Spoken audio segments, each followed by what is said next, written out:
두 분이 이제 공사를 하고 입주한 지가 2년 반 정도 됐잖아요. 그죠? 네. 그리고 살아가면서 아, 이런 건 불편했다.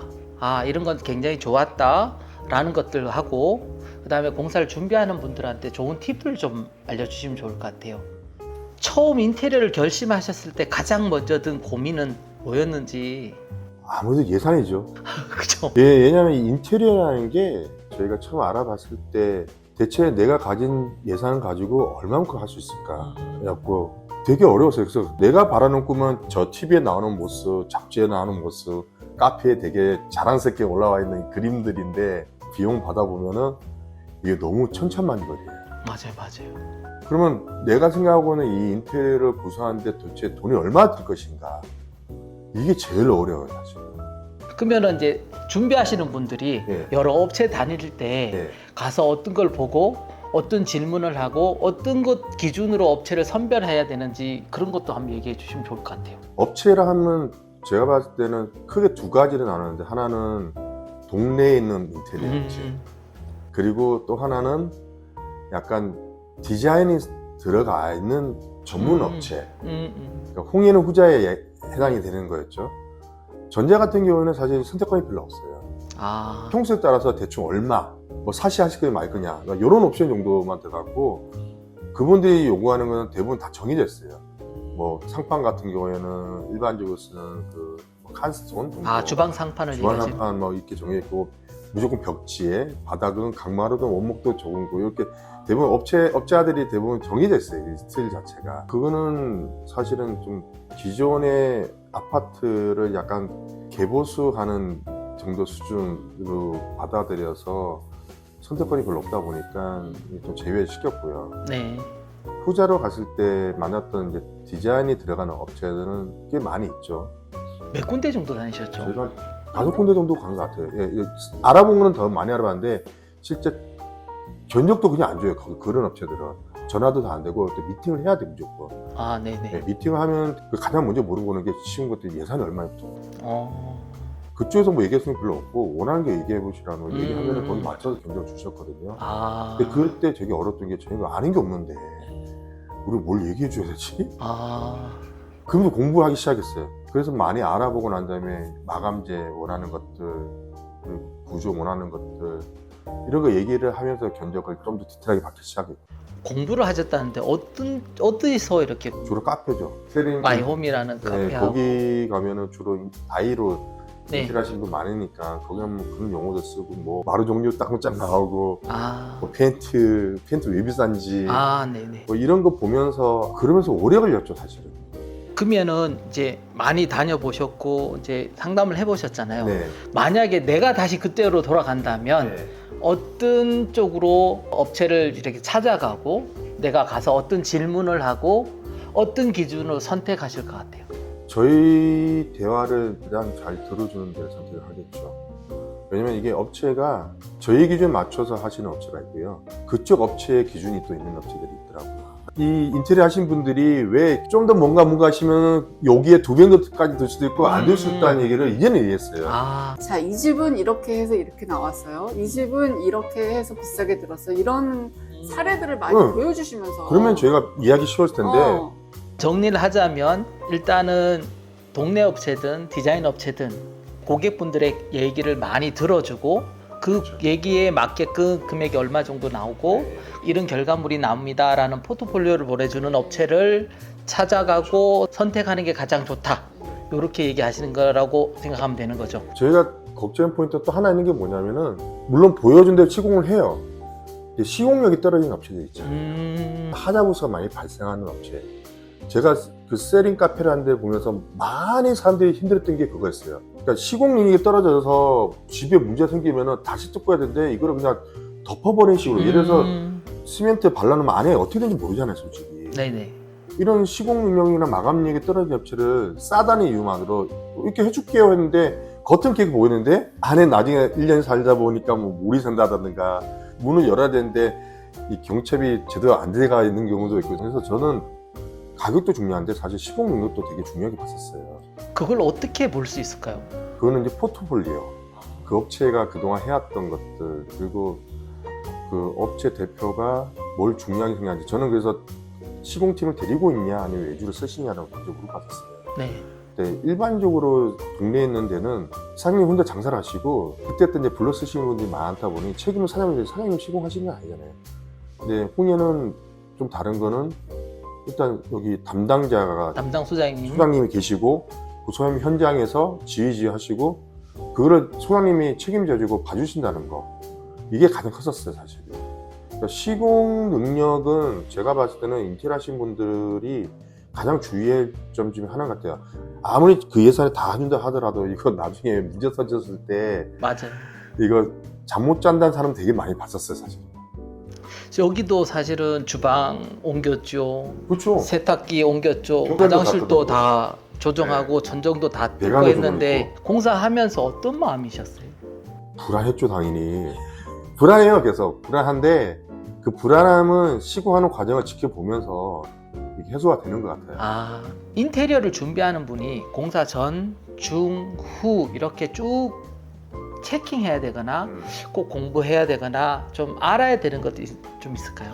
본인이 생각하는 걸 좀 담고 싶다고 하시면은 저는 무조건 공부는 해야 될 것 같아요. 타일 종류도 여러 가지 있고 페인트도 여러 가지, 벽지도 여러 가지 있는데 그 정도는 알아야지 나중에 하고 난 다음에 후회를 안 했을 것 같아서 공사 전에는 반드시 내가 하고자 하는 집에 어떤 자재가 들어가고 이 자재의 좋은 점과 나쁜 점에 대해서는 본인이 인터넷에는 얼마나 정보가 많거든요. 그거 보셔야 되고 아니면은 인터넷 하신 분한테 이 차이점이 뭔지에 대해서는 충분히 듣고 하시는 게 가장 중요할 것 같아요. 공사 중에 가장 중요한 점은 자재 선택에서는 최대한 본인이 할 수 있는 시간과 할애를 해서 선택에 관여를 하셔라. 다만 거기서 주의할 점은 가진 예산에 맞는 수준에서 하셔야지 뭐 TV에 보이고 잡지에 보는 것까지 추구하는 거 좋지만 너무 거기에 쫓아가다 보면은 예산을 초과했을 때 이런 것들이 있을 수 있으니 적절히 타협 보시면서 하시는 것도 되게 중요할 것 같고요. 그 다음에 공사 중에 가장 중요한 건 현장을 꼭 방문하셔가지고 시공하신 분하고 소통을 하시는 게 중요하다. 제가 현장 와보라고 하는 거는 공간감이에요. 아, 2D로 봤던 종이로 봤던 이 설계 도명하고 현장에 와서 봤던 거는 완전 다릅니다. 네 맞아요. 그 다른 느낌이 있으면 빨리 그걸 하기 전에 거기는 현장 소장님과 소통을 해서 그런 부분을 이렇게 수정을 해 나가는 과정이 필요하다는 말씀인 거지. 시공 부분 와가지고 왜 이렇게 했냐 저렇게 했냐 왜 잘라냐 저렇게 하는 거는 우리 방해만 될 뿐이라고 저는 생각해요. 차 잘못되면 차라리 고칠지언정. 근데 그거보다는 공간감에 대한 부분 맞아요. 때문에 현장을 꼭 오셔가지고 이렇게 아 이렇게 됐구나 봐야지 통이 현장에도 이제 필요하다라는 말씀을 전달하고 싶습니다. 입주 후는 살면서 좀 불편하거나 하는 거는 당연히 얘기해서 뭐 고칠 수 있을 건데 약간 의심되는 거 있죠. 눈에 안 보이는 부분들. 예를 들어서 방음이라든가 누수라든가 이런 것들이 좀 걱정되는 것들은 충분히 설명을 듣고 혹시라도 살면서 그런 일이 있으면 바로바로 연락해서 조치를 취하시는 게 맞을 것 같아요. 그리고 발품 많이 파셨잖아요. 엄청 많았죠. 예, 저희가 권해드린 데가 좀 많은데 다 가보신 것 같거든요. 오히려 권해드린 것보다 더 옆에 또 찾아가고 이렇게 하셨는데 따라가기도 가봤죠. 갔을 때 괜찮았든 꼭 가서 직접 봤으면 좋겠다라고 하는 게 좀 몇 군데 얘기해 줄 수 가게 있을까요? 이름 기억은 나는 건 저희 집 마루는 지복들 거기서 했는데 지복들 말고 옆에 유명하다 하는 것도 한번 가보시고 유명하지 않은 옆에 가게도 많이 있더라고요 사실은. 그래서 많이 만져보고 눈으로 보고 저희는 샘플만 봤었거든요. 지복들은 네. 한 장 가지고는 사실 잘 몰라요. 그래서 지복도 갔더니 말씀드렸더니 두세 장을 붙여주시더라고요 이렇게. 그게 선택에 많이 도움됐거든요. 그 현장을 많이 가보시라고 권해드리는 이유는 샘플만 봐가지고는 실제 시공하고 난 다음 느낌과 많이 달라요. 뭐 페인트 색깔도 많이 다르고요. 마루도 한 장 있는 것과 두 장이 다르고요. 저희 같은 경우는 이 뒤에 있는 이거 타일 상판도 이 통으로 있는 큰 거의 샘플을 보고 골랐거든요. 유연산재는 많이 가는 이유가 있더라고요. 가봤더니 네. 일단 타일 종류가 워낙 많았고요. 네 맞아요. 그리고 거기에 뭐라고 해야 돼? 샘플실이라고 해야 되나? 꾸미는 방. 네. 그게 도움이 많이 됐어요. 느낌을 딱 보니까 한 장 보고는 절대 몰라요. 인테리어에서 가장 고민하는 게 마감재 고르는 것 같거든요. 팁을 드린다면 핀터레스트나 아니면 인스타나 막 다니시다 보면 내가 좋아하는 분위기 사진들과 영상이 있어요. 그걸 모아보면 거기에 내가 좋아하는 색감과 재질, 그 자재가 어떤 것들이 나오고 그걸 가지고 두 분이 보시고 아 나 이거 괜찮아서 고르신 다음에 쇼룸 같은 데 가서 금방 말씀하셨듯이 직접 보고 한 장이 요만한 게 아니라 큰 걸 직접 보는 것이 나중에 후회를 안 하는 것 같아요. 저는 발품판만큼 만족도는 올라간다. 맞아요. 이거는 확고합니다. 네. 1년, 2년도 아니고 저희는 최소한 10년을 살아야 되는 집인데 그런 집을 아쉬움을 남기고 돌아섰을 때 분명히 나중에 후회할 것 같다는 생각이 들었었어요. 그럼 차라리 그러면 눈에 보이지 않는 예산을 딴 데로 줄이고 좀 눈에 보이는 굵직굵직한 것들은 조금 욕심을 내도 되지 않나라고 저는 생각을 합니다. 왜냐면은 살아보니까 그렇더라고요. 만약에 하지 않았으면은 후회했겠다. 예를 들어서 저 뒤에 보는 저 간살 네네. 저 안 했으면은 후회했을 거예요 아마. 맞아요. 그때 진짜 많이 고민하죠. 고민 안 했죠. 저거 하나 빼면은 다른 걸 많이 할 것 같은데 그때 이제 제가 식사하면서 시장 생각에 포기하지 말았으면 이게 뭐가 있을까 했더니 간살을 딱 얘기했었어요. 그때 디자인 시장 믿고 할게요 했는데 나중에 딱 봤을 때 왜 해야 되는지를 알겠더라고요. 두 분은 방이나 거실이나 어느 곳 하나 포기하지 않으셨어요. 그래서 살면서 만족도가 엄청 높아졌다라고 생각하는데 3년 전으로 돌아갔을 때 망설이지 않고 할 거와 이거는 안 했으면 좋겠다. 이게 어떤 게 있으세요? 못해서 아쉬운 거는 별로 없는 것 같고요. 해서 가장 좋았던 거를 말씀드리면은 구조 변경이 핵심이었다. 거실을 공용 공간 기지로 이쪽 집 만드는 것처럼 두 가구 1가구 2주택인 것 같아요. 저와 집사람의 라이프 스타일이 달라서 그렇게 한 건데 안 했으면 정말 후회했을 것 같은. 그러니까 이 한마디를 하고 싶어요. 그러니까 구조 변경이 당신의 삶의 질을 결정. 변경도 그냥 변경이 하는 게 아니라 우리의 라이프 스타일을 잘 반영한 변경. 그러니까 그때는 디자인 시장님 도움이 컸죠. 깜짝 놀랐던 게 홍해가 갑자기 예전 살던 집에 오시겠대. 새 집에 오신가 왜 우리 집에 오시냐 했더니 어떻게 사시는지랑 저희 집에 있는 옷이랑 집기를 다 자로 재고 가셨잖아요. 가전하고 그죠? 네, 옷이 몇 개며 뭐 쌀통이 크기가 얼마나 되며 새로 만든 집에 이게 다 들어가야 되기 때문에 들어가는 거를 용량을 다 재고 가면 되고 사실 깜짝 놀랐어요. 들어가시는 수납 공간의 양과 동선 주로 하시는 행동 패턴까지 보시면서 다 설계에 녹이시는 거 보고 디자인은 그냥 이쁘게만 디자인할 줄 알았는데 우리의 라이프 스타일을 디자인하시는 거 보고 그게 지금 살면서 가장 만족도가 높은 것 같아요. 그전 집은 집에 맞춰 저희 몸이 돼가다 보니까 아닌 것들이 여기저기 막 튀어나와 있었거든요. 네네. 막 식탁 위에 막 이렇게 올라와 있고 뭐 이랬는데 이 집은 2년 반 동안 살면서 그게 하나도 없었어요. 그거를 그 디자인 하시는 분이 동선까지 다 설계해가지고 손 닿는 데 다 이런 것들 만들어 주셨거든요. 그거는 제가 봤을 때는 3년 뒤에 돌아가면 무조건 다시 또 해야 될 일.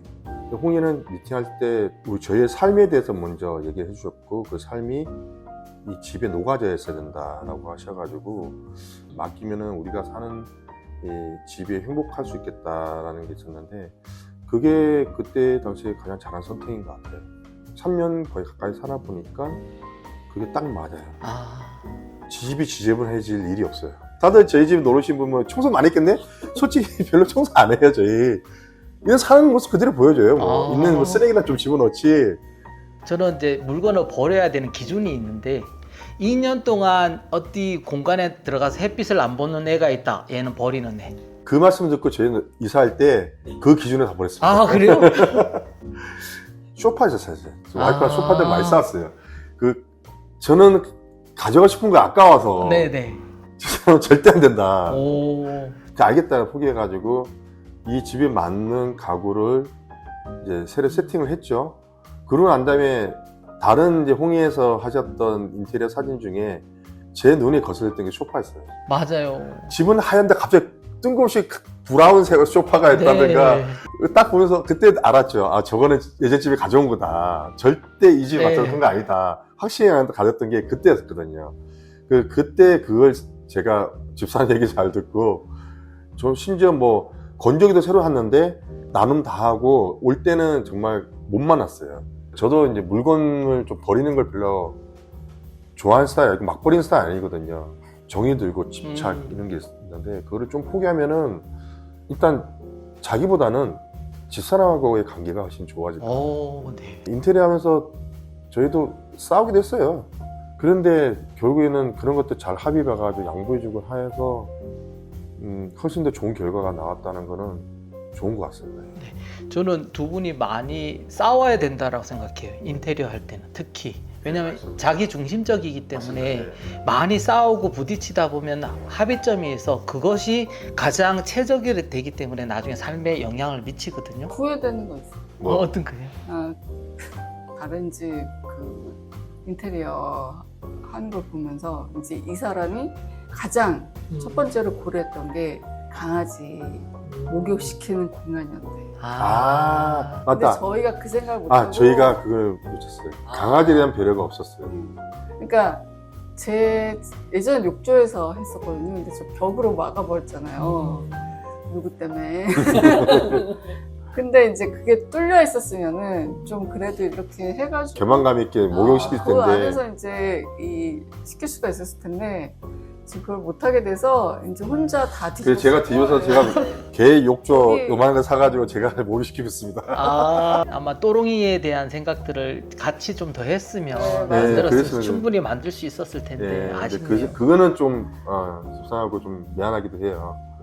열감기를 많이 고민하시잖아요. 사용해 보시니까 어떠세요? 사실 저는 열관계를 고민하진 않았고 할 생각이었어요. 첫째 이유가 뭐였냐면 그 당시만 해도 미세먼지가 되게 이슈였잖아요. 네네. 그래서 공기청정기가 있긴 한데 저희 이 아파트 저희 집의 구조상 단점이 주상복합이다 보니까 창을 열 수 있는 공간이 별로 많지는 않아요. 그러다 보니까 이 공기에 갇혀 있겠다라는 생각이 좀 들어서 공기순환이 먼저 있어야겠다 해서 열관계 무조건 넣겠다라고 했고요. 그 다음에 두 번째는 뭐 저희 집 아시겠지만 후드가 없습니다. 후드 없으니까 저거를 계속 배출돼야 될 기능도 필요했고 공기에 대한 걱정을 별로 하고 싶지 않았던 게 컸던 것 같아요. 사용해 보니까 더 그러니까 만족도가 좋아요. 전기료도 그렇게 많이 나가지 않고 일단 가장 좋은 거는 안에 말 그대로 열교환 안에 차 있는 열을 밖으로 빼고 공기도 순환시켜주고 저희 집은 곰팡이 걱정을 전혀 안 합니다. 딱 열감기만 계속 틀어놓고 자동으로 도니까 뭐 습할 게 없어요. 어차피 뭐 1년이 할 거 아니고 오래 살 건데 금전적 문제가 아니라고 한다면은 과감히 차라리 다른 걸 포기하시고 딴 거 좀 아껴서 딴 거 하는 아끼고 게 포기하시고 그러니까 환경이 저희 삶을 지배한다는 게 주방이 대표적인 게 집에 와서 요리를 많이 하게 돼요. 오. 예전 집은 주방도 좋고 뭐 식탁에 온갖 거 있다 보니까 하고 싶어 하고 그냥 시켜 먹고 그냥 말고 대충 때우는 개념이었다면은 이 집을 살면서 가장 많이 달라진 거는 두 사람이 요리를 많이 하게 되고 요리를 많이 함으로써 대화도 많이 나누게 되고 이 아일랜드 상판이 생기면서 넓지 않습니까? 보시면 알겠지만 네네. 요리하는 즐거움이 있으면서 삶의 질이 많이 달라졌어요. 저는 라면 끓이면은 예전에는 냄비채 먹었거든요. 지금은 이쁜 그릇에 덜어서 여기 들고 와서 먹어요. 안 그래도 질문이 그 삶의 변화가 어땠는지에 대해서 이렇게 물으려고 했었는데 너무 좋네요. 어때 혹시 여행 가셨을 때 호텔이 편하시나요? 여기가 편하시나요? 저희 집이 호텔인데 무슨 여행 갑니까? 여기는 저희가 만든 우리 집이잖아요. 근데 집인데 호텔처럼 편안하게 꾸미다 보니까 약간 우리 집은 약간 에어비앤비 같은 그런 느낌이 좀 들고 매일 예비에 사는 매일 예. 앱. 마감들도 사실 이제 보이시죠? 인테리어도 공부했지 않습니까? 호텔은 매일 이렇게 네모난 스위치가 있어요. 이게 뭔데 이렇게 다른 데 갔더니 이게 융 스위치라고 아는 만큼 보인다고. 근데 그걸 저희 집에 했으니까 저희 집이 훨씬 더 편한 것 같아요. 이렇게 고객분들한테 받는 피드백 중에 생활비가 그래서 더 많이 줄었대요. 여행하고 이런 걸 안 하기 때문에. 그렇죠. 저희 한 번도 외식을 안 했어요. 이사 온 다음에. 그래요? 뭐라고 하냐면 포장해서 가져오래요. 먹고 싶으면. 아, 여기가 맞아. 뷰 좋은 최고 레스토랑인데 네, 그러네요. 저녁에 되면 뷰가 더 좋잖아요. 여기 네. 야경 뷰가 진짜 저희 집에 멋진데. 술 마시러 온 친구들도 많아요. 그러니까 이런 것들이 쓸데없이 나가서 하는 것들이 내부에 있다 보니까 예전에 뭐 몇 박으로 여행 갔는데 최근 들어서는 당일 치료도 많이 가요. 집을 잘 고쳐놨더니 밖에서 쓰는 돈이 줄어요. 나중에 생각해보면 오히려 그게 훨씬 더 저희한테는 이득이었다. 두 분이 생각하는 집의 의미는 어떤 거예요? 집은 안식처. 저는 솔직히 어딜 가도 집에 빨리 가고 싶으니까. 저 같은 경우 원래 되게 활동적인 성격이라 집에 잘 안 들어와요, 사실은. 술도 많이 먹고. 근데 여기 이사하고 나서는 집에 일찍 와요. 그 집 있는 시간이 제일 편해요. 그전에는 집에 들어오면은 뭐 어수선하고 그냥 잠만 자고 집보다 더 좋은 바깥을 가길 원했는데 여기를 내 걸로 만들고 난 다음에 집 있는 시간이 늘었고 뭐 집사람하고 대화하는 시간도 늘었고 이런 것들이 집이 어떤 의미냐고 하면 그러니까 잠만 자는 베드타운이 아니라 가족이 함께 숨쉬게 공존하는 공간이라고 봐야 될 것 같아요.